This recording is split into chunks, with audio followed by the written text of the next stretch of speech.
My name is Jody Coulter, and I'm the Life Sciences Librarian and Outreach Librarian here at the University of Maryland, and I will be your host for this event. So welcome. Today we have joining us Dr. Rashawn Ray, Executive Director at the Lab for Applied Social Science Research at the University of Maryland, and a Rubenstein Fellow of Governance Studies at the Brookings Institute.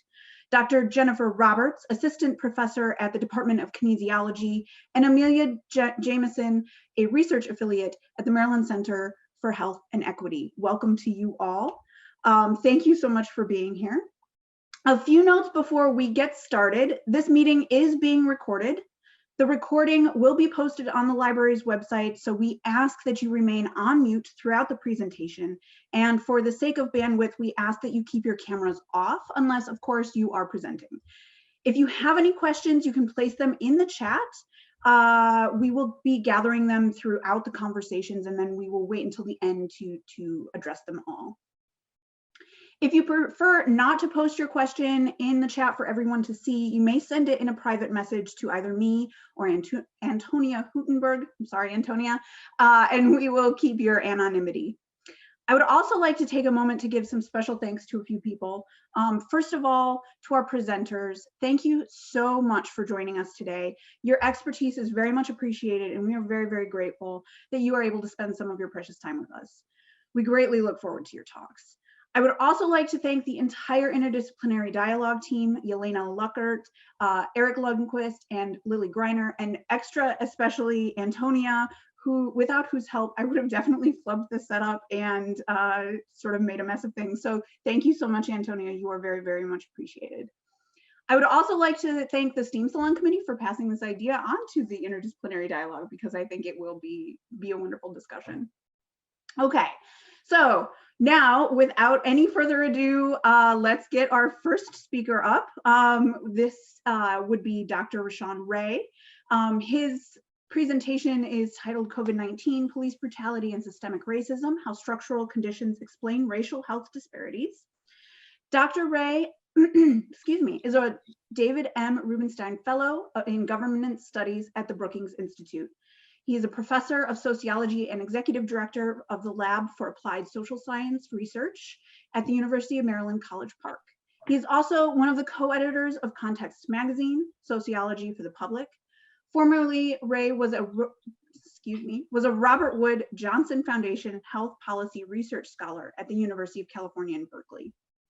Recently, he's published the book, How Families Matter, Simply Complicated Intersections of Race, Gender, and Work, and Race and Ethnic Relations in the 21st Century, History, Theory, Institutions, and Policy, which has been adopted nearly 40 times in college courses, and that was actually another edition. Excuse me.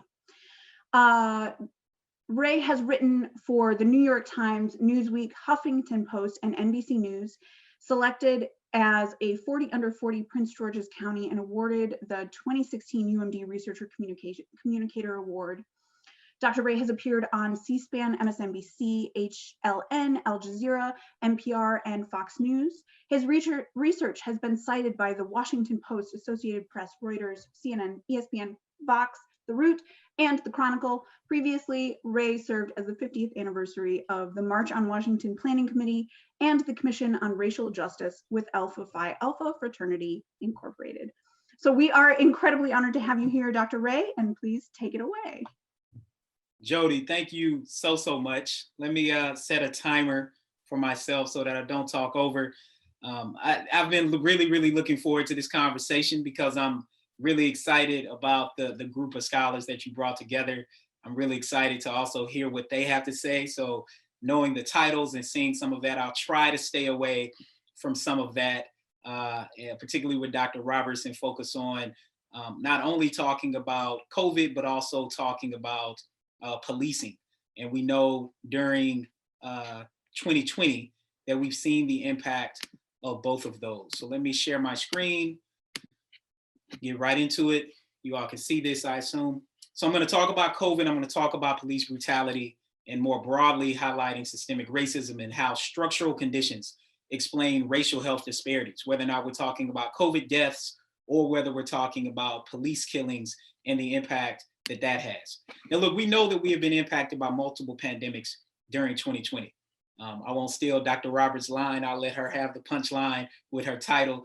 But part of thinking about this is dealing with these multiple pandemics is that there are various illness spillovers that, because COVID-19 led to people pausing, people got to really see the experiences that Black Americans have in the United States. That George Floyd is not a simple anomaly. It was just the one that was caught on camera. Ahmaud Arbery is not an anomaly. Breonna Taylor is not an anomaly.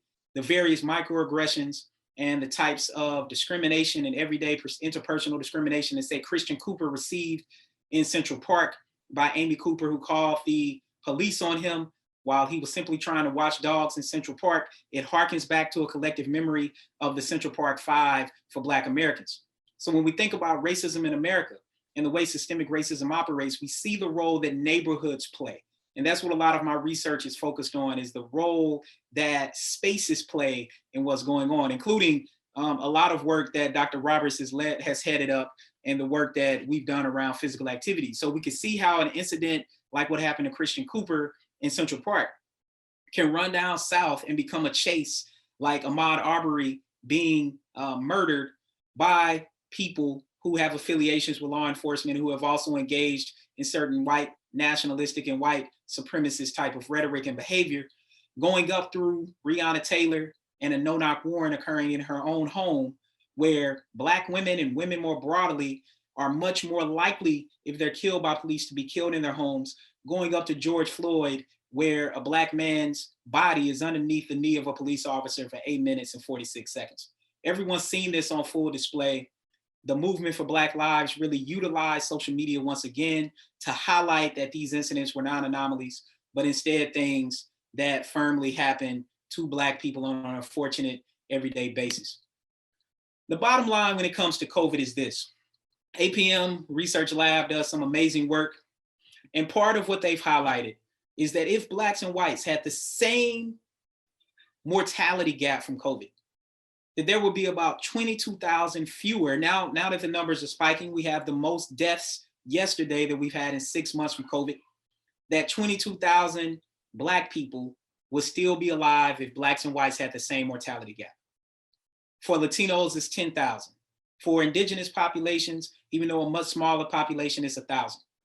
Black people and Latinos are about 3 times more likely to die from COVID, and adjusting for age does not decrease the gap. Instead, it widens the gap. And it suggests that structural conditions highlight a 21st century redlining, as I argued in a piece with Reverend Jesse Jackson and Dr. Todd Yeary, and the role that COVID disparities are playing in what's happening. I've written a series of pieces on COVID this year. How do we reduce the gap in COVID-19? And also thinking through why the gap exists. When it comes to why the gap exists, I'll argue that structural conditions undergird pre-existing health conditions for COVID-19 as it relates to Black people. There are a series of things that lead to Black people being hyper-segregated, that can lead to a higher propensity of being exposed to COVID, catching COVID, being denied from testing and treatment of COVID, and then ultimately dying from COVID-19. Black people are more likely to live in neighborhoods, and Latinos as well, to a certain extent, are more likely to live in deleterious neighborhoods that have a lack of healthy food options, a lack of recreational facilities. They live in densely populated areas where social distancing is a privilege. I remember early on talking to Congressman Hakeem Jeffries about the fact that in New York, early on, they restricted everything. You all remember. New York was one of the primary hot zones in our country outside of what was happening in Washington as it came to New Rochelle and other parts of New York. And they basically shut down the subway except for a few times throughout the day. Now, for a lot of us, that seems reasonable. But if you're a person who does not have a vehicle, does not make a lot of money, and have to rely on public transportation to get to work, because, as number 4 says, you're more likely to be one of these new essential workers, quote unquote, where we have the ability to order food and Instacart and have brownies and cereal delivered for our families while people are out exposing themselves. Then you are extra exposed as you go to and from work. And you might end up passing more people. And you might end up being less likely to create 6 feet apart with that limited schedule. We also know that Black people are less likely to have healthcare access, and not only less likely to have healthcare access, not only because they're less likely to be insured, even though the Affordable Care Act put a gap in that, but they are also less likely to have equitable healthcare. There was a large report that came out of Hopkins, did a pandemic response report of 195 countries, showed that when it came to finances, the United States was #1. But when it came to healthcare equity or in healthcare access, the United States ranked 175th out of those 195 countries. That speaks to how COVID-19, even though it's an equal opportunity virus, our society is far from equitable. And part of being less likely to receive equitable healthcare, even when Black people finally get to the hospital, finally get to a place to get tested, because we know in their neighborhoods they're less likely to have healthcare facilities, less likely to have specialty clinics, live farther away from the hospital, and first responders respond slower to people who live in predominantly Black and Latino neighborhoods. That once they get there, it leads to them being more likely to be spoken to instead of spoken with. And there was a large study that found Black people were 6 times more likely to be turned away from COVID-19 testing and treatment. 6 times more likely. So when people start talking about what people eat, their lack of exercise, I'm like, deal with that discrimination first, because there were a whole bunch of Black people who got to the hospital to get treated, and someone there, or the system more broadly, this is how systemic racism operates, looked at people based on the way we sort people in healthcare and made a decision to send somebody home to die. It didn't matter if they were in their 20s, a professional in their 20s or 30s, or a person in their 60s. Black people are much more likely to be turned to die, whether you were in Detroit or Memphis or Atlanta. Now, this is part of what I highlighted in a piece, why are Blacks dying at higher rates from COVID, these structural health conditions. But we also know that even if people don't catch COVID, that the pandemic causes spikes in anxiety and depression. You can look at this from January through May. I would imagine that now that it's even higher. And on top of that, Black people are much more likely during 2020 to be suffering from depression and anxiety. This is because we're much more likely to be directly impacted by COVID, much more likely to be impacted by policing, much more likely to be impacted by the economy, much more likely to know someone who has contracted COVID and probably died from COVID. I know that's the case with myself and my family. And it leads to a series of deleterious outcomes. Part of what we need to do with COVID, I'll highlight these quickly because I'm hoping that we'll talk about solutions and what they look like. We really have to take a health equity approach to COVID-19.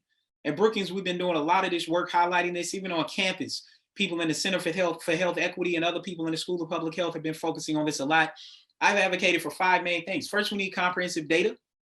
We've been getting some of that, but still not a lot. There are gaps. Certain states do better than others. Second, we need to have a really advanced COVID-19 testing and vaccine dissemination program in Black neighborhoods by primarily using Black churches to increase trust. The work that I've done with Dr. Ali Sewell has highlighted that Black people who attend Black Protestant churches are more likely to trust healthcare providers and more likely to go to the doctor. That's because someone has referred them directly to it. So in the state of New York, one thing that Governor Cuomo and Congressman Hakeem Jeffries did, they started putting testing and treatment facilities in Black and Latino neighborhoods. That was part of the reason why things started to decrease. And some of the work that we've been doing helped to speak to that. When it comes to workers, look, they need paid sick leave, hazard pay, a living wage. And we also need to really look at universal health care, which I know is something in the Biden and Harris administration that they're going to do. Equitable funding from the Small Business Administration. Eventually, there's going to be another package, COVID-19 package that's going to come out, payment protection program funding. We need to ensure that that funding is disseminated equitably, and we need to also do an auto correction. This is why minority and women-owned businesses were much less likely to receive funding from the Small Business Administration. In fact, over 90% of Black small businesses that apply for this funding did not receive it. That has had dramatic economic consequences among Black businesses, where a Stanford study found that 41% of Black small businesses have closed during COVID. 41%. These are the types of impacts that we're talking about. Now, some of the other work I've done is why we might also be seeing this broader connection interpersonally between what's happening with COVID and also what's happening around mask wearing and why people might be a little bit more reluctant to do that. A piece that I did in the Washington Post highlighted this, and around the same exact time, the video came out of Ahmaud Arbery. I wrote a piece in The Conversation from some research that I've done that people are now calling the Ahmaud Arbery effect, but I did this work when I was an RWJ fellow at Berkeley a decade ago about the consequences of Black people, particularly Black men, exercising in predominantly white neighborhoods. I'll just show you the punchline from the research that I've collected, showing that if you look at the red line, that as neighborhoods go from Black to white, that what you see is that Black men are the only group that are less likely to exercise in those spaces. That's because of the ways that they become overly policed, that their Blackness becomes weaponized, meaning that even when they don't have a weapon, it's perceived that their physical bodies can cause harm to other people, and it leads to them being criminalized, being profiled in these particular spaces that they're in. Obviously, we know for a lot of people, this came to its head for George Floyd, but for those of us who have been doing this work, we've been seeing it for quite a long time. And this is the bottom line. What this graphic shows, just go to the bottom bar. Here goes the key stat, similar to COVID. Black people are 3.5 times more likely to be killed by whites when they're not attacking or have a weapon. How bad is this stat? Well, look at this. This is all people killed by the police, by race. One argument people try to make, oh, it's about crime, it's about social class. I'll show you quickly in a second, it's not about that. In fact, this is all you need to look at. Police say when someone was not attacking, and this stat is also when you don't have a weapon, the racial gap increases. It doesn't decrease. Similar to COVID, when you account for age, the gap is exacerbated. When it comes to policing, when Black people are not attacking and don't have a weapon, the gap actually increases in who's killed by the police. It doesn't decrease. So when people try to argue what's happening with these incidents, this is the key stat that you need to tell them. And one of the consequences of this are civilian payouts for police misconduct. Part of highlighting this is these millions of dollars that have been paid out, from $12 million for Breonna Taylor to the $20 million for William Green's family that was just paid out in Prince George's County. If you live in Prince George's County, your tax money was used to pay for a police officer killing someone who was in a police car after he had had some type of mental health episode. And I could go on and on about that. But the bottom line is we have seen a huge increase in police killing people. Over 1,000 people are killed by police every year, and every 40 hours, a Black person is killed by police. So in our households, we can't separate COVID from what's happening around policing. This is just showing you that violent crime is not related to the police killing rate. If they were, the blue X's and the orange squares will be lined up. But the violent crime rate has nothing to do with police killings. So when people try to say that it doesn't at all. Not at all. And some research that I've collected on Black Lives Matter using over 30 million tweets with AdHum and the Maryland Institute for Technology and the Humanities shows that when you look at this image on the right from Baltimore, Ferguson on the left during the Civil Rights Movement, besides one being in black and white and one being in color, I don't know about you, but I can't tell the difference between the two. So as much progress as we supposedly made, we are seeing a way that hasn't happened. And these sort of incidents have illness spillovers.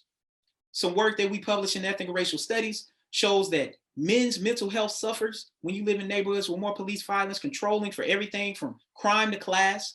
Women's physical health suffers, more likely to be obese, more likely to be diagnosed with high blood pressure and diabetes. And then we know how much money is spent on policing overall. This is just a simple map. The percentage of general funds paid out specifically for policing. The highest extent in Oakland, over 40%, Chicago near 40%, Orlando over 32%, Houston 35%.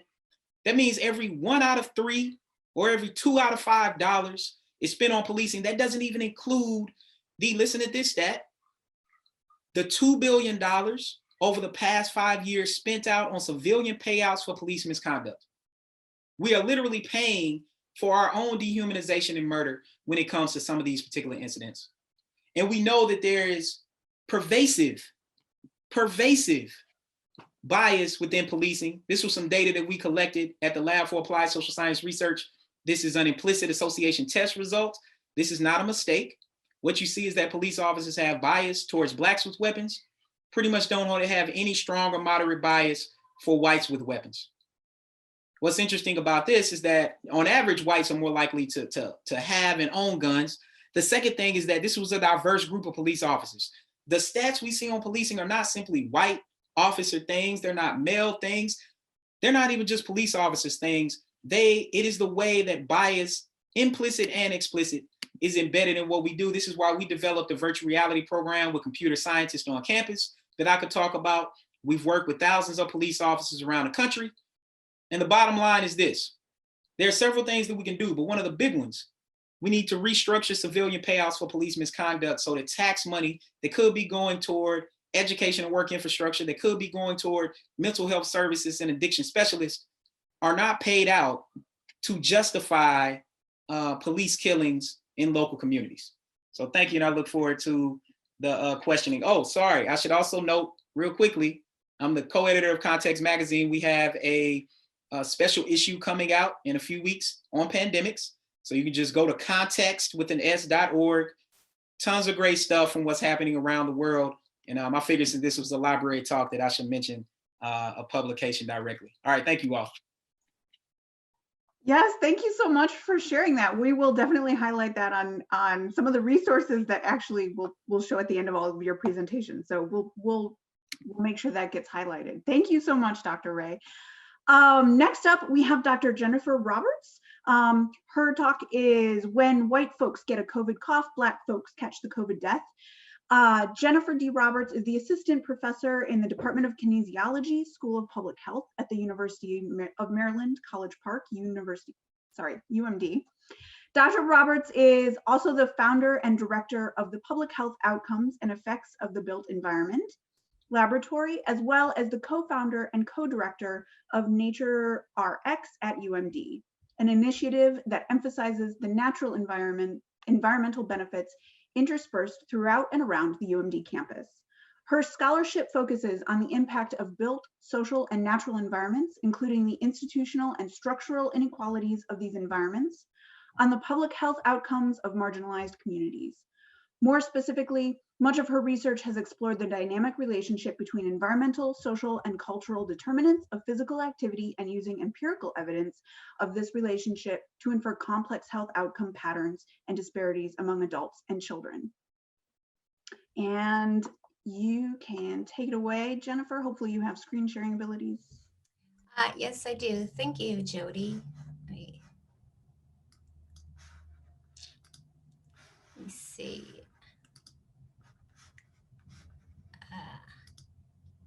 Y'all see that okay?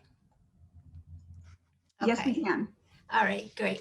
Thank you so much for that introduction. I'm and I'm so thrilled to follow up with Dr. Ray's presentation. I hope a lot of things that I say in mine will complement a lot of what he was presenting, and will open the doors for a great discussion later on at the end of the talk.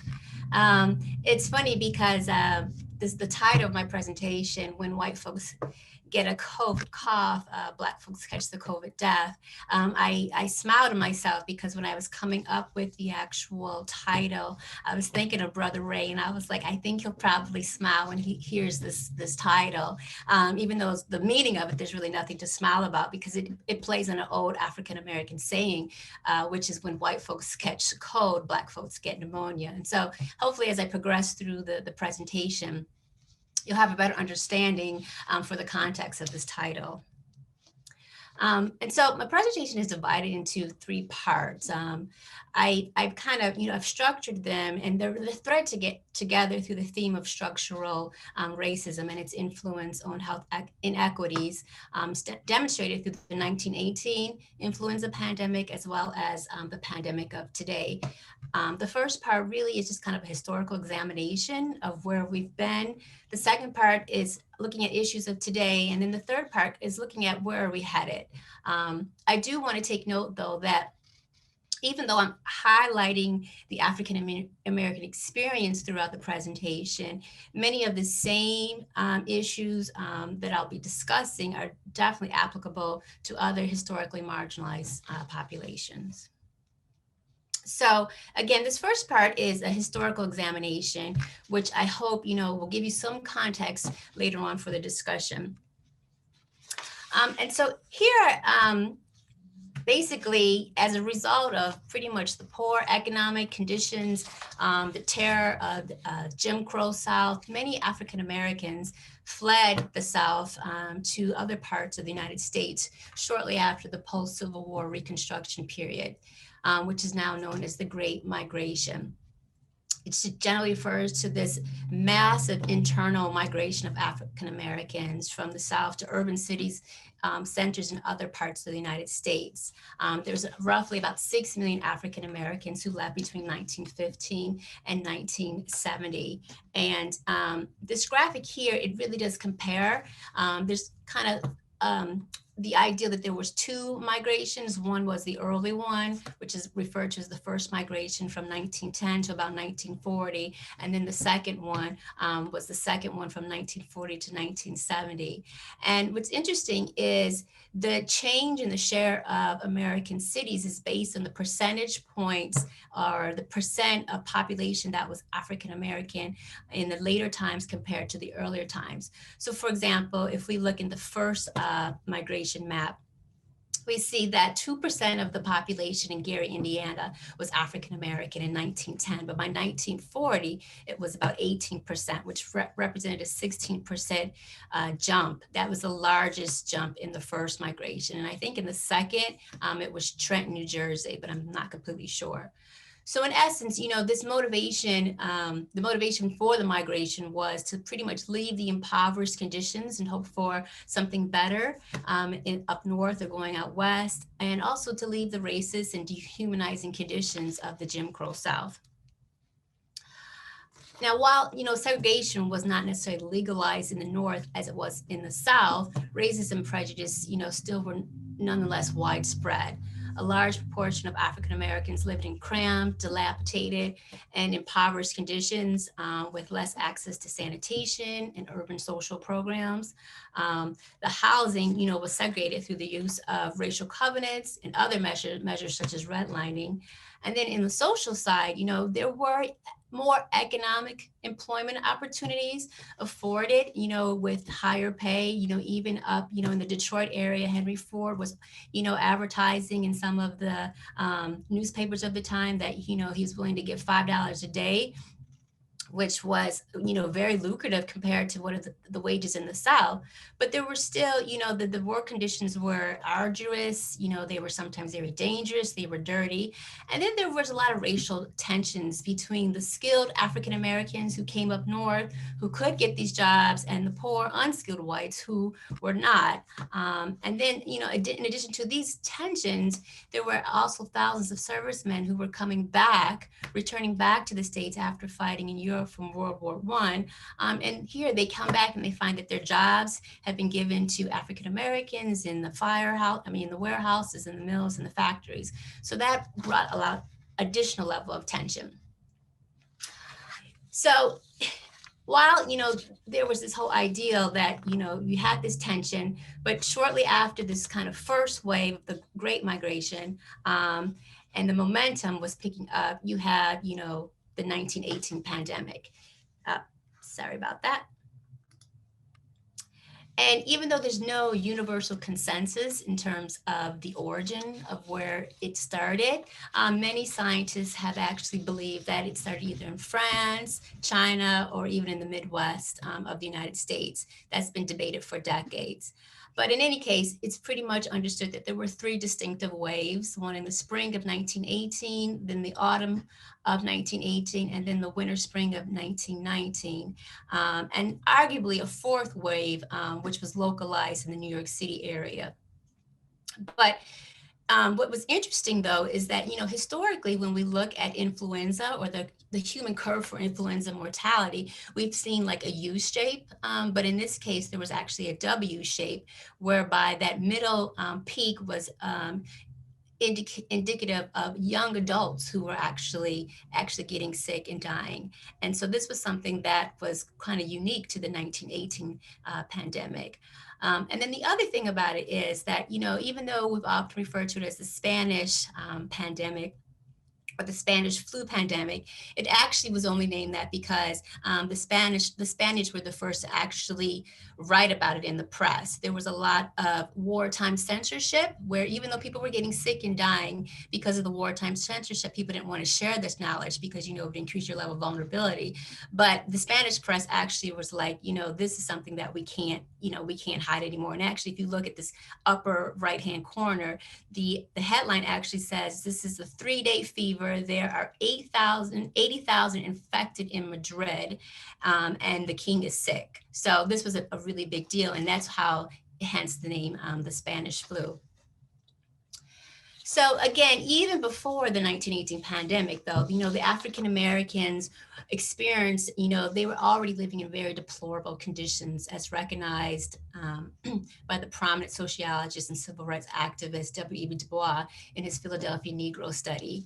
He clearly articulated that the health disparities that he observed among African Americans, including these higher rates of TB, pneumonia, diarrheal disease, reflected the social conditions and not the racial susceptibilities. And so with that already in place, the 1918 pandemic just exacerbated these disparities as well as these health inequities. And this was particularly evident in the lack of medical care that African Americans were receiving before, during, and even after the pandemic. And then again, like I was saying, the racism and the discrimination was even more palpable as African Americans were blamed for the spread of the disease. And I found this comic in the that you see in the slide, which was printed in the American Journal-Constitution during the time. And you can definitely see the level of racism in this image, which is portraying a white infirm person laying in the bed. And it's saying that, you know, the contagion or the spread was by their African-American washerwoman, their butler, their delivery boy, their cook, their maid, as well as their driver. But then the final piece of it is when you see this kind of image on the bottom, it says that the application for city care was denied because there's no place for Negro contagious diseases. We only care for white germs. So you can clearly see the level of racism that was going on, where you were saying, okay, we have all these African Americans migrating up north, they're bringing these diseases, they're taking their jobs. And so you can see how the tension is just kind of building. But what's also interesting though, is that during the second wave, the African-American populations actually had lower influenza morbidity and mortality rates, even though they did have higher case fatality rates. So I talk about this and I build this all up because, you know, with these growing tensions surrounding the Great Migration, the financial insecurity, the sickness and death of the pandemic, the racial and ethnic prejudice, this all came to a head in the summer of 1919. Hopefully you're starting to hear something that's sounding quite familiar to current times. Many Northerners did not want African-American migrants to come up from the South, so much so that people who were actually encouraging people to come up north for jobs were actually getting penalized, as you can see in this advertisement right here from 1917. And while this red summer of 1919 has been signified, you know, by the July 1919 Eugene Williams event that happened in Chicago, where there was an African-American teenager, he was swimming in Lake Michigan and he violated this quote unquote unofficial segregation of the lake, of the beach area. He was then stoned to death and then he subsequently drowned.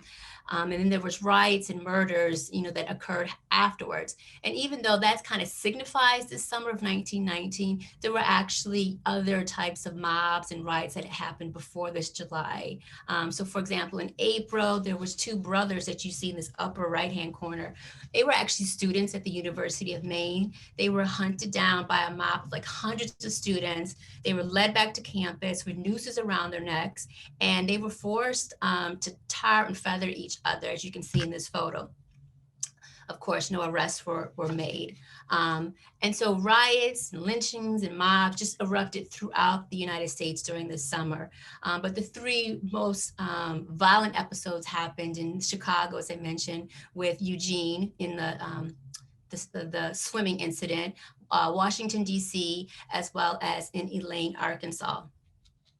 And so finally, you see that, even though this article right here I show is from Philadelphia, it was published after the summer, I still wanted to show you this because it shows how the tensions were still in place and continued even after the summer rioting. And so again, I just wanted to show this visual demonstration of the lynchings, the massacres, the riots, and just pretty much the annihilation of Black bodies that were occurring throughout this summer in areas throughout the nation.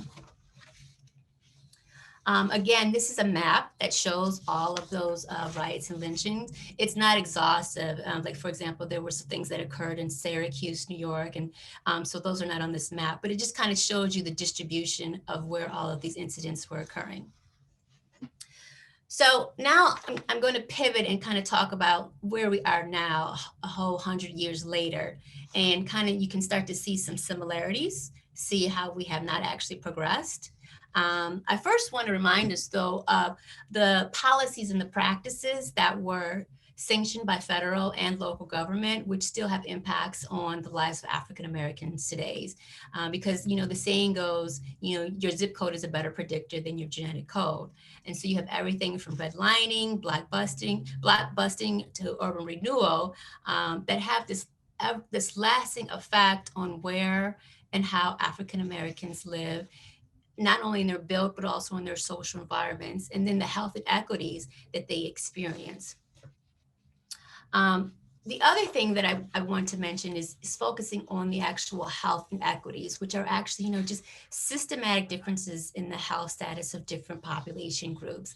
And Dr. Ray had mentioned a little of this previously, but I wanted to actually, again, talk about how these health inequities are not in a vacuum. And so if you take like home ownership as an example in this country, we all know that the legacies of redlining are well documented, and there's a strong link between the decades of Black neighborhood disinvestment with the disparities in wealth that we see, especially among Black, Hispanic, and white people. And in this country, at one point, property really was the primary way that families built and inherited wealth. And you can see from this graph, we see that with the blue bars, this disparity in wealth. We see that the median white family holds about 10 times the wealth of the median Black family and several times that of the median Hispanic family. Furthermore, we see with the red line that Black and Hispanic families experience higher rates of chronic morbidity, including coronary heart disease, stroke, diabetes, and cancer. And a robust amount of literature has really shown a link between chronic stressors, including financial hardship, to the deleterious genetic and hormonal changes that we see that leads to these chronic diseases. And we've also seen that these negative cardiometabolic effects of poverty start early in the childhood and go throughout the course of the life. And so as another example, which I know Dr. Ray had alluded to earlier, we can look at, the concept of uninsurance. And so we see that the highest uninsurance rates are seen among African Americans and as well as American Indian Alaska Natives. So as there was an undercurrent prior to the Red Summer of 1919, there has been a Black Lives Matter movement and presence since the acquittal of Trayvon Martin's murder in 2013. The Black Lives Matter movement has also been in response to police brutality experienced by African Americans. And so to just bring this a little bit closer to home, I say closer to home because, University of Maryland is in Prince George's County. I took a look at some of the police killings that occurred in Prince George's County. From 2013 to 2020, it was stated that there were 12 people who were killed. That's in total. When we look at it by race, we see that 11 were Black, one was a Hispanic person. Then we look at by sex, all were men. And then when we looked at whether or not they were armed, all were either unarmed or allegedly unarmed. And then again, they're distributed not equally, but we see the most occurred in 2018. And so since, we've seen that in the news media, though, has also been showing that there's these disparities in terms of COVID, race and ethnic-based disparities. And you can see everything from the New York Times, Boston Globe, Huffington Post, all throughout and since April. And we still even see today that what Dr. Ray had mentioned was that when you look at the age-adjusted rates, it amplifies the gap. And we see that even as of today, this is the most recent that I had looked up last night, that Hispanic, Black, and Indigenous people are 3 times more likely as whites to have a higher or 3 times higher age-adjusted COVID mortality rate. And this graph on the left just shows the progression since April, and it just continues to increase, and obviously the highest levels are among people of color. And so similar to 101 years ago, which I'm calling this summer the racial reckoning of 2020, there was an implosion of racial tensions, similar to how Eugene Williams, was murdered, or the signature event or the final straw of the 1919 summer. We saw the same thing with the murders of George Floyd and Breonna Taylor. I've identified some additional parallels between those 2 summers that I wanted to make note of.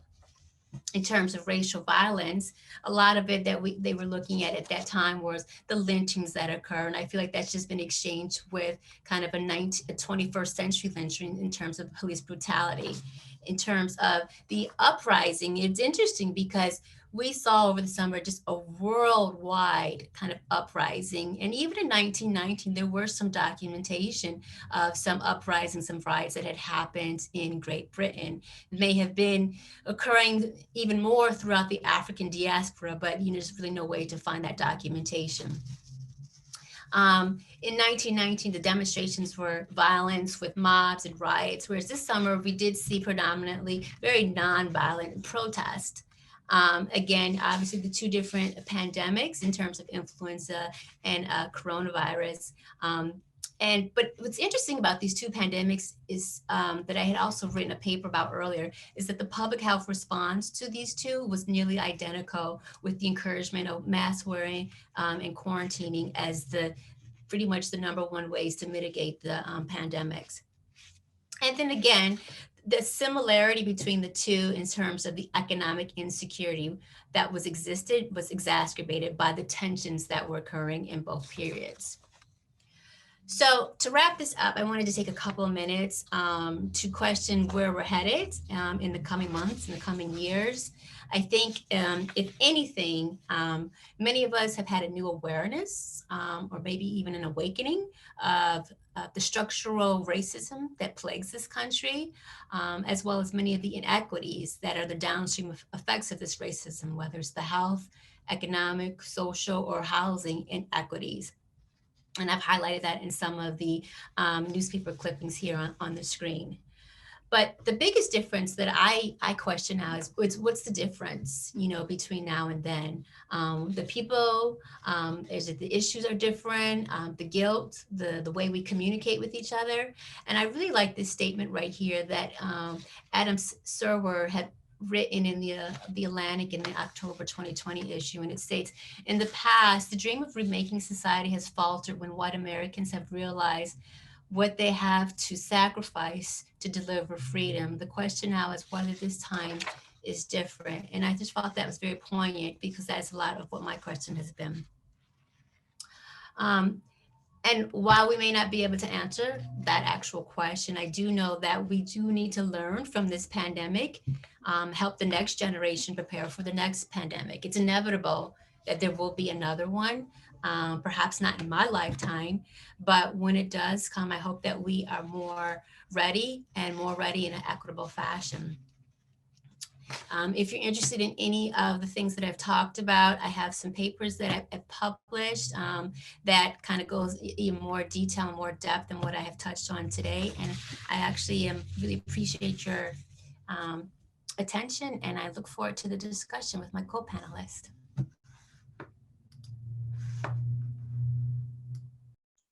Excellent. Thank you so very much for that. And just so that everybody knows, we will make sure to gather some of these resources if we can and put them on our research guides so that everybody has access to them.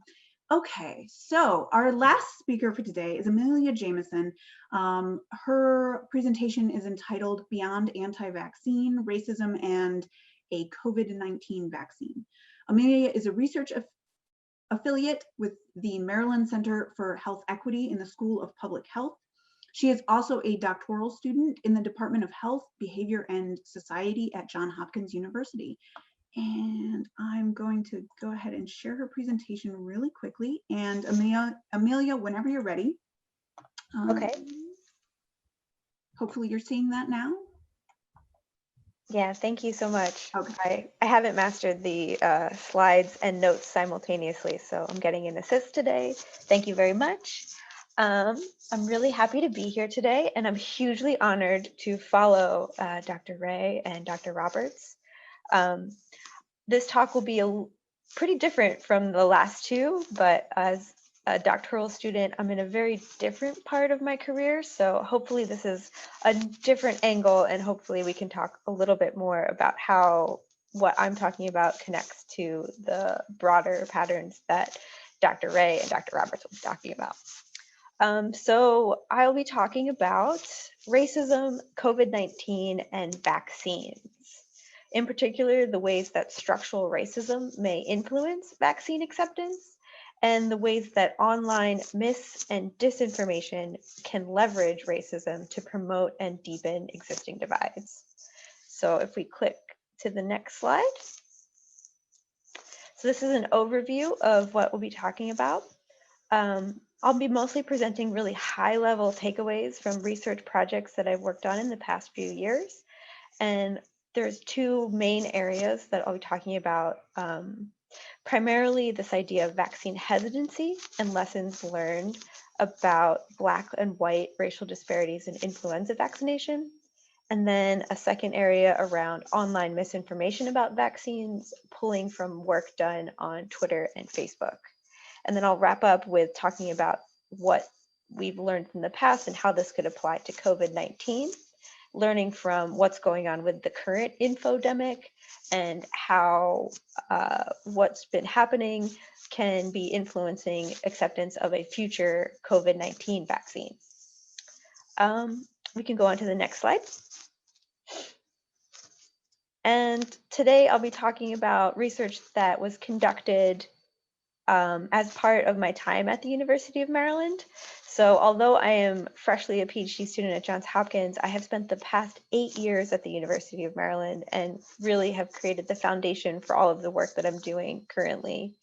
A huge part of that was earning 2 degrees. I have a master's in anthropology from the University of Maryland, and then a second one in epidemiology from the University of Maryland in the School of Public Health. And then I spent 4 years working at the Center for Health Equity, working on these 2 different projects that are the foundation of what we'll be talking about. So it's really important that I acknowledge that all of this work was done as part of really interdisciplinary teams. So although I'm the one talking, I'm really representing the work of Dr. Sandra Cross-Quinn, who has been the leader of both of these projects on these 2 NIH grants. And let me talk a little bit more about each one. The first was the Uncovering and Addressing Cultural Beliefs Behind Racial Vaccine Disparities project. So there's been a long-standing disparity in seasonal influenza vaccine uptake that's been observed for at least a decade between Black and white adults, and no single factor has been able to explain the persistence of this disparity. So this project was really a traditional mixed method study that really sought to understand what could be driving this disparity. And working with this team, I was able to participate in qualitative research, with focus groups and interviews with over 100 people, and then a nationally representative survey of about 1,600 people. And we worked with a health communications expert, Dr. Vicki Freemuth, and a great statistician at the University of Maryland, Dr. Gregory Hancock, were also part of that team. And then the second project, the supplementing survey-based analyses of group vaccination narratives and behaviors using social media project, was a following project where we worked to incorporate big data analysis as a complement to some of the more traditional public health research.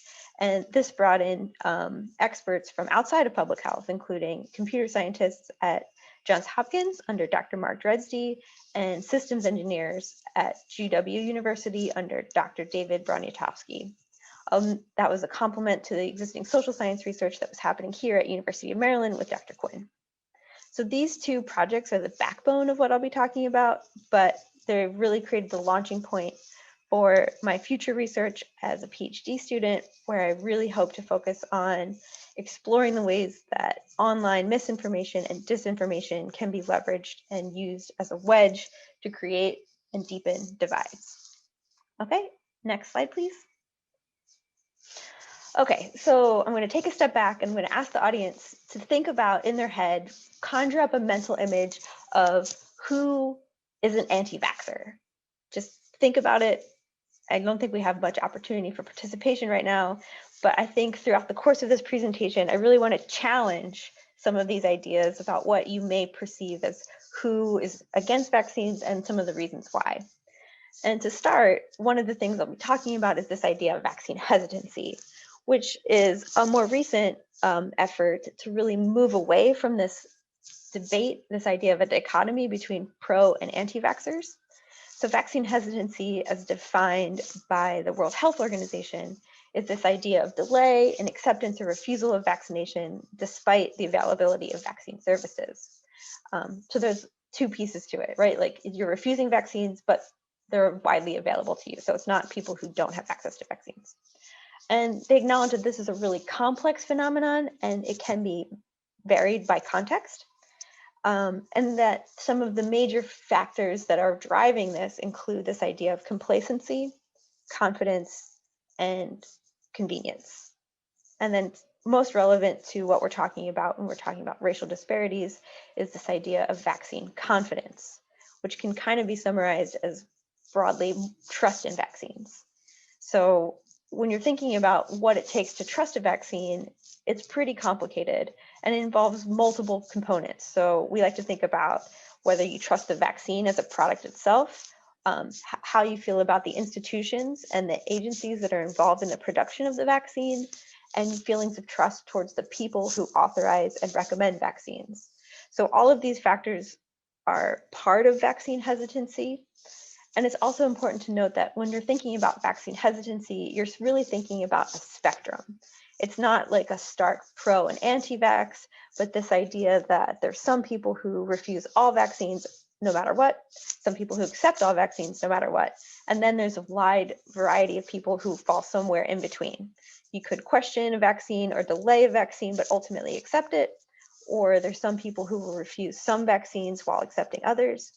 And I think right now with COVID-19, it's a really interesting example because we've seen more stories and more cases of people who are generally pretty accepting of vaccines, who may be a little bit more skeptical of a future COVID-19 vaccine.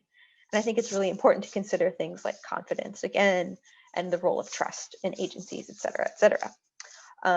So I just looked up a Gallup poll this morning because there's been a ton of news recently about two very promising vaccine candidates, the Moderna vaccine and the Pfizer vaccine. But at the same time, not enough people are really talking about if we have a vaccine, who will take it. Earlier in September, Gallup poll indicated that only 50% of Americans would be willing to even receive a COVID vaccine that was approved by the FDA. That number has dropped slightly, or increased slightly, sorry. But the number of adults who say they would still be skeptical of a vaccine, even if it was approved by the FDA today, is 42%, which is a huge amount actually, and not very conducive to a herd immunity. And then if you further break that down, there's a huge racial difference that emerges, because of that 42%, we see that 61% of white adults say they would be willing to get a COVID vaccine, but only 48% of non-white adults say they would be willing to take that same COVID-19 vaccine. So how can we think about what we're seeing with this kind of racial disparity in vaccine acceptance or in vaccine willingness? So this is where our past research on influenza vaccine is really helpful. So I've highlighted some of the major studies that we've published related on our research. And first, it's really important to note that a lot of the existing literature on racial disparities on vaccines tends to treat the Black population as a monolithic whole, but our research shows that that's really not the case. And I think that it's really important to acknowledge that although we're talking about high level trends, there's huge diversity within the Black population, particularly when you start to break down by different demographics and things like age, education, social class, etc. But overall, our research suggests that there's some major factors that can be driving vaccine hesitancy among African Americans. And some of the biggest ones are around this idea of trust. So as I mentioned before, we did both qualitative research and survey research around trust and vaccination. And some of these big divides started to emerge. So when we're talking about survey research, we found that across the board, African Americans have much lower trust in all of the agencies and institutions that are involved in the flu vaccine production process. So this would include groups like the FDA, groups like the CDC, and also groups like pharmaceutical companies. But then when you try and break down what this means, and when you talk to people face-to-face in qualitative research, we found that although both African Americans and white Americans both are deeply mistrusting of the role of pharmaceutical companies in vaccine production, there were significant differences in how people trusted the role of government in vaccine production.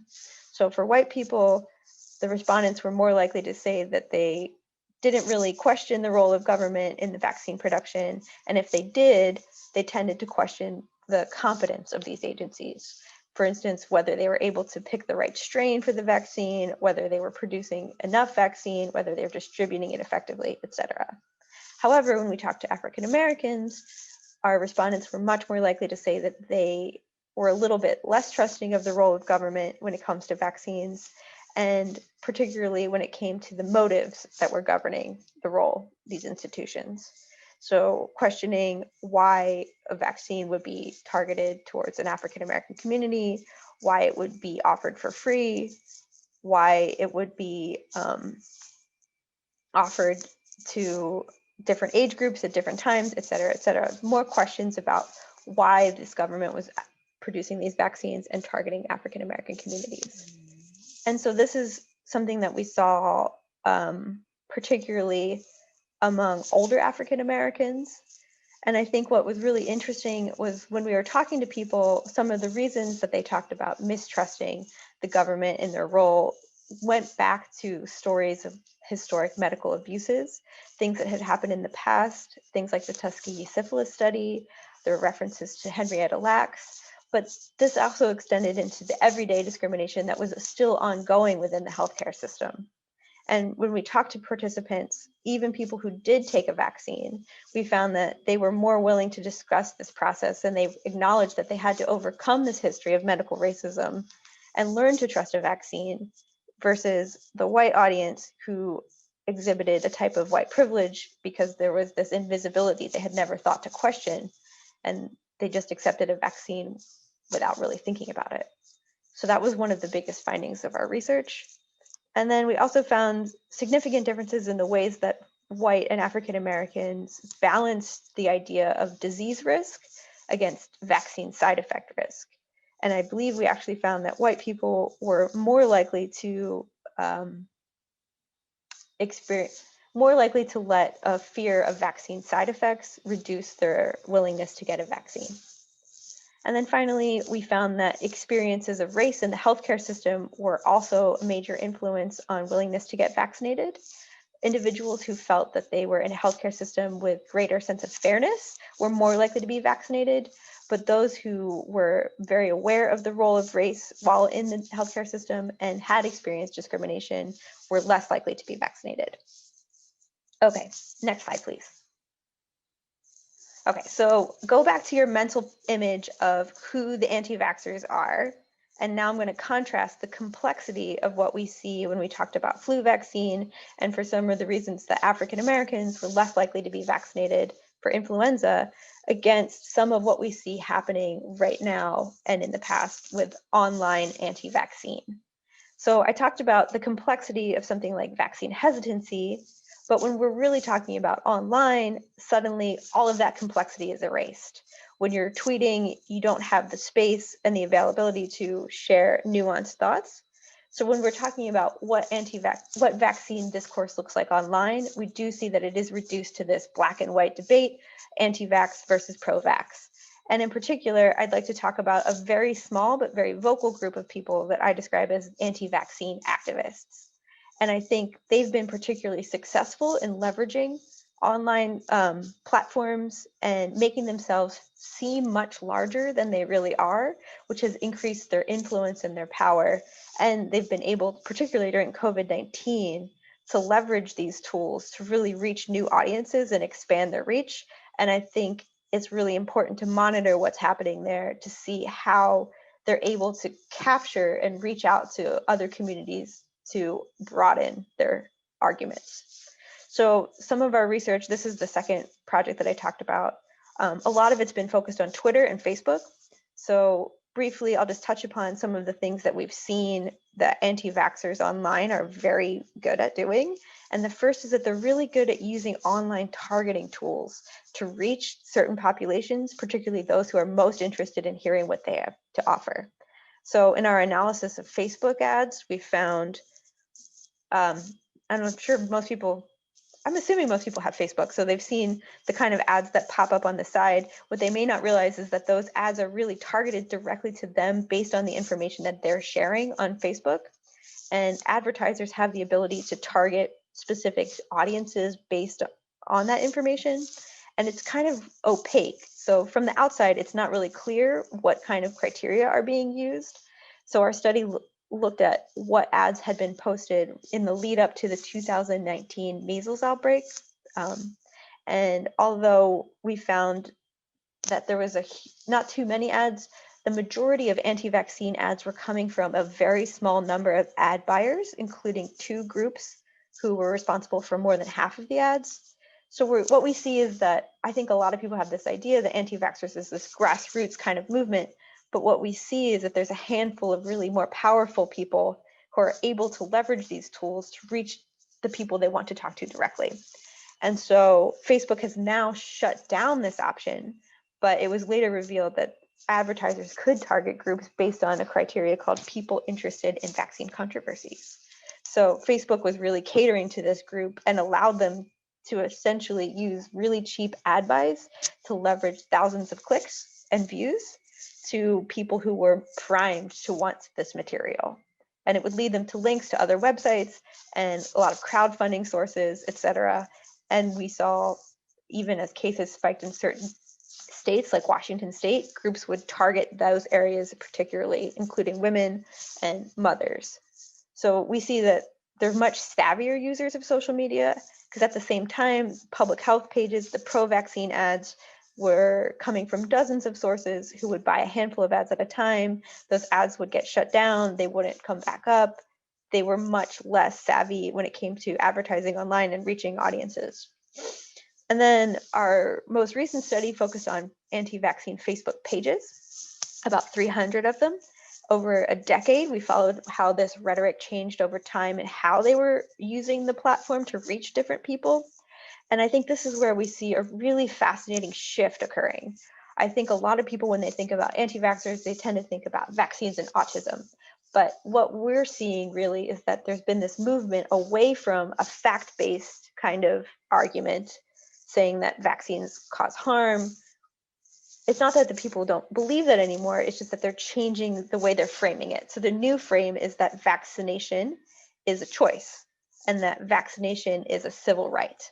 And I think what we're seeing is this co-opting of the language of civil rights, which is crazy when you see it in person and you read it, to leverage this idea that anti-vaxxers are, that unvaccinated children are being discriminated against, or that not letting them in schools is the equivalent of segregation.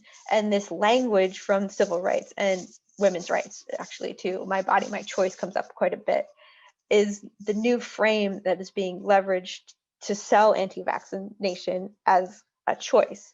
And if you think about the political moment right now, this idea that vaccination is a choice or a right or a freedom is really resonating with a certain segment of the population. And it's a much more, I think, effective frame, and it's much harder to fact check. So there's a lot of reasons that this is happening. We tied it to this movie, Vax.com. You'll see this is a bus that goes on tour.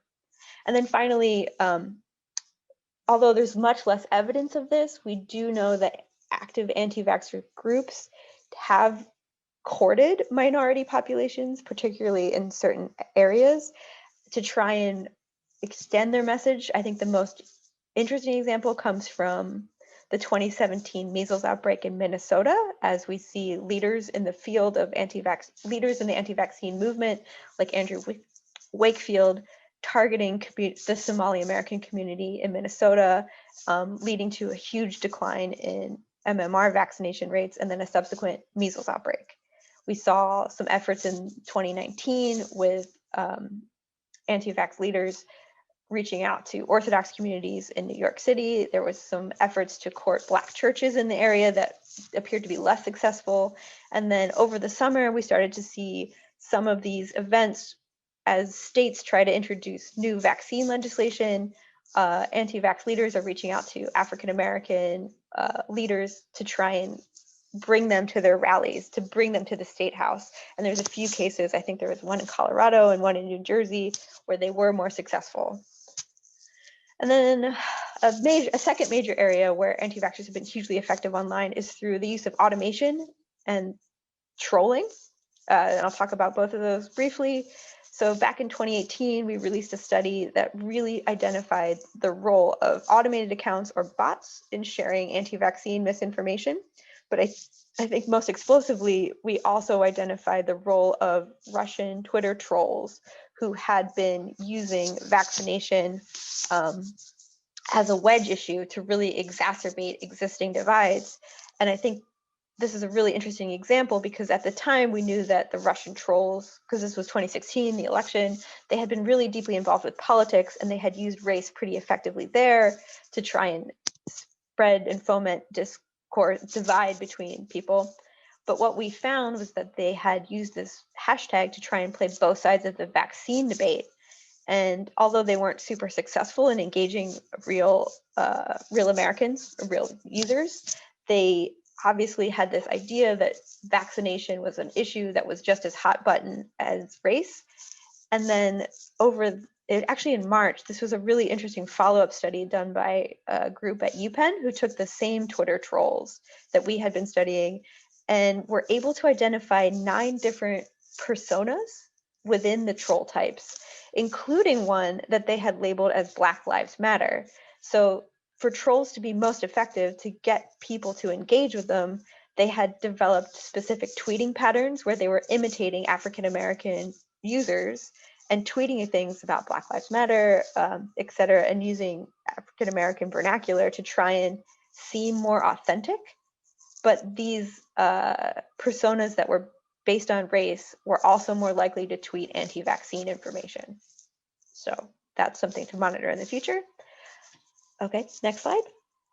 So where does that bring us to now? COVID-19 is a huge topic online.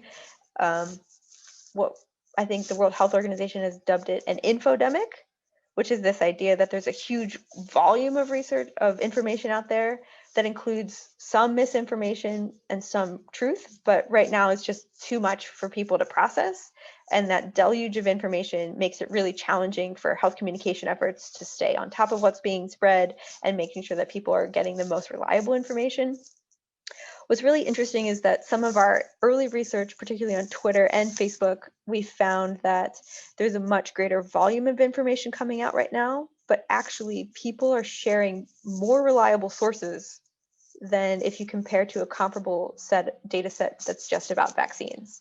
So although there's a lot more information about COVID-19 being shared, it tends, well, a huge part of it can't be rated using traditional metrics, and that's a whole different issue, but it tends to be a little bit more reliable than vaccines. But this is where it's really important to talk about how the anti-vaxxers have been able to leverage this moment to share this information and to reach new audiences and court different groups. And I think this is where it's really important to understand how minority communities in particular may be vulnerable. So one of the things that anti-vaxxers have been really good at is taking old conspiracy theories and then making them new. So we've seen things like the Bill Gates conspiracy, we've seen things about 5G wireless, things that predate COVID-19 but have been remade to reach this audience. And then, but we also see things about eugenics or sterilization that have existed for a long time that we also see surfacing again. Scientific uncertainty really complicates this process because scientists, what is true changes day to day, so it's hard to know what's false and what's true. And we also see an interesting political realignment happening where we took an analysis of the top 2,000 accounts tweeting about vaccines on Twitter, and we found that a surprise 18% of them were also tweeting about conservative politics versus only 3% of them were also tweeting about liberal politics. So there does seem to be this alignment with more conservative viewpoints. And in particular, we found 8% of the anti-vaccine accounts had been tweeting QAnon-based conspiracy theories. So how does this all fit together with this idea of the huge racial disparities that we're seeing in morbidity and mortality for COVID-19, as both Dr. Ray and Dr. Roberts were talking about? I think this really calls into question what it means for vaccine acceptance moving forward. So sorry, to conclude, I think there's one more slide maybe. Okay, this is my final slide. But essentially what we're working on here is there's these 3 different pieces that currently are pretty separate, but during COVID-19, there's these points of coalescence where we have this historic distrust of vaccines that may exist in the African American community. We have a very active anti-vaccine movement online that tends to be very white, but is actively seeking avenues to connect with different communities and expand their reach. And then we have this pressure moment of COVID-19 that has really exacerbated all of these conditions and heightened attention to things like vaccines and vaccine acceptance. So that was a little bit all over the place, but that's kind of where my head's at. And hopefully this will coalesce into something much more elegant as I continue to pursue my PhD. Thank you so much. Excellent. Thank you so much. I appreciate that. I'm going to stop sharing really quick. And we have one more thing to show you. Because this is a library event, we wanted to take a minute really quick just to show you some resources that the libraries have been working on in case you need any further information. So one of the really nice things that we have access to are what are called LibGuides or research guides. We have 2 of them that I think might be of value, and we will try to, these are constantly being updated. So we're going to try and add a little bit of information from the presentations that we were given today. The first one, of course, is the COVID-19 and resources guide. We have a whole bunch of information. This isn't necessarily for people who are worried about COVID-19, but people who are interested in researching. That includes undergraduates all the way through full faculty members. So if you have any research that you would like to share on this page, please definitely reach out to me. I'd be happy to update it. And like I said, we are updating it pretty much all the time. We do have the Johns Hopkins dashboard here, as well as the vaccine mapper, which was produced in part, by our brand new GIS librarian, Milan. So we're super excited about that as well. The other resources I wanted to point out to you was the Inclusion, Diversity, Equity, and Accessibility Research Guide. This guide is put forth by the IDEA Committee, which works in the library itself. We try to gather resources that we think might be helpful to you in terms of these four main topics. One of the things I did want to point out really quickly is that we do have some more information. If you go to the Bright Ideas, we release a new Bright Idea every week. These are just collections of read, listen, watch resources, whatever you'd like to do, that focus on different topics to sort of help learn about these different topics. We do have one specifically on COVID-19 affecting BIPOC women in particular, so please definitely take a look at that if you're interested in more information. And a huge shout out to the IDEA team, but specifically to Lee Doonwood for this. She put together some amazing resources for all of these topics, so a big thank you to her.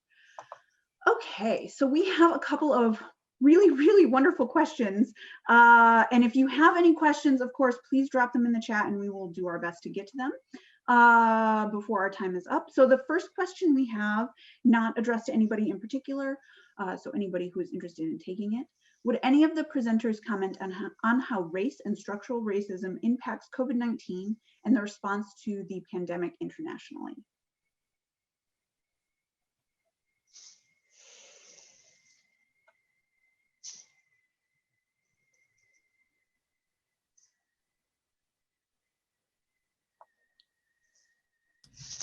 Well, you know, I actually could just mention just briefly that a lot of what I've looked at has focused on the domestic implications, but I have noticed almost from a domestic lens some of the international implications, in the sense that we do know that, you know, chronic diseases, especially like diabetes, are pretty common in African and South Asian groups, not only in the US, but in Europe. And so a lot of the same kinds of disparities we've seen, or related to those comorbidities, have been exacerbated in those areas, and specifically in the UK. The one thing that I wanted to actually, it's sort of answering the question, but slightly tangential, is that I did want to mention that this whole idea early on in the pandemic of how COVID-19 kind of fueled this kind of like anti-Asian racism and these kind of xenophobia worldwide. And I, you know, even from our leader, or our current president, in terms of how he's called it, you know, the Chinese virus, or I think Kung flu. I'm not completely sure if that was the second one, but these types of kind of ugly sentiments in terms of, you know, kind of pinpointing a population of color, or a whole continent more or less, in terms of kind of saying that they're the blame for it, similar to even how, you know, when I talked about the influenza pandemic, how a lot of people were trying to blame African Americans in it. So those same kinds of themes of blaming a group of color for what is, you know, an infectious disease, which, you know, you can't blame it on anyone, but it's still those kind of like racist sentiments that I've seen in terms of kind of this worldwide reflection of the pandemic. Yeah, I mean, when we look at Europe, we see some similar disparities, ethnic disparities in particular, for some of the same reasons that all of us highlighted in our work, the structural conditions that manifest. But similar to what Dr. Roberts is saying, early on during the pandemic, not only did we hear, and still in some circles, anti-Asian sentiment. Dr. Singson Wang and others, she's a professor in the College of Education, has done a lot of work on anti-immigrant, anti-Asian sentiment and how it plays a role in increasing hate crimes and discrimination. But we also heard a lot of rhetoric early on about harking back to notions that Dr. Roberts highlighted early on in her work about health differences being beneath the skin, about something about it being embedded in the blood of Black people. And when you look at a world map, what you actually see is that the African continent has fewer cases than basically all other continents. That's not because Black people some kind of way are just predisposed to disease or COVID-19. It has a lot to do with economic patterns and travel patterns, and the fact that people are just less likely to be traveling to places on the motherland continent, which is extremely important because that impacts economics, it impacts commerce. So we're starting to see the influence of that, even in Asian countries, even after just talking about anti-Asian sentiment. In some Asian countries, there were reports of African immigrants being forced to leave their home, being forced to leave the country because it was perceived that some kind of way they had brought the virus to those countries. So no matter where we look at it, we see the role that systemic racism plays. Sometimes the majority and minority group in those settings, and that's not about size, that's about relative power and influence, that the majority and minority groups in those countries vary. But we still see the way the systemic racism carries out. And we're also seeing during COVID that it's about structural conditions and not about biological differences between people that's explaining what's happening around the world. I think I would add misinformation and disinformation is a global phenomenon, and a lot of these rumors start all around the world. But our research, as I've described, is really focused on what's happening in the United States and how these misinformation and disinformation is leveraged among communities here. But to Dr. Ray's point, early in the pandemic, we followed a viral rumor that was coming, appears out of multiple countries, which really, but took hold in African countries that had the idea that Africans in particular were immune to COVID-19, which was, we know now is not true, that somehow Black or African blood was protective. And I think that was really pernicious and really dangerous in the early days of the pandemic. And it took the actor, I believe, Idris Elba, who tweeted about his own case of COVID-19 to really try and dispel some of these rumors. And so we do see these race-based pernicious forms of misinformation that spread around the world and have different impacts in different communities. Excellent. Thank you all so much. We are over time. I wanted to mention that really quickly. We're a little bit over time. We're hopefully, if you all have a minute or two to stick around, we have a whole bunch of beautiful questions in the chat. Are you all okay to stay, or do you need to leave? For a few minutes, sure. Let's go. Okay. Yeah. Thank you. Okay, thank you so much.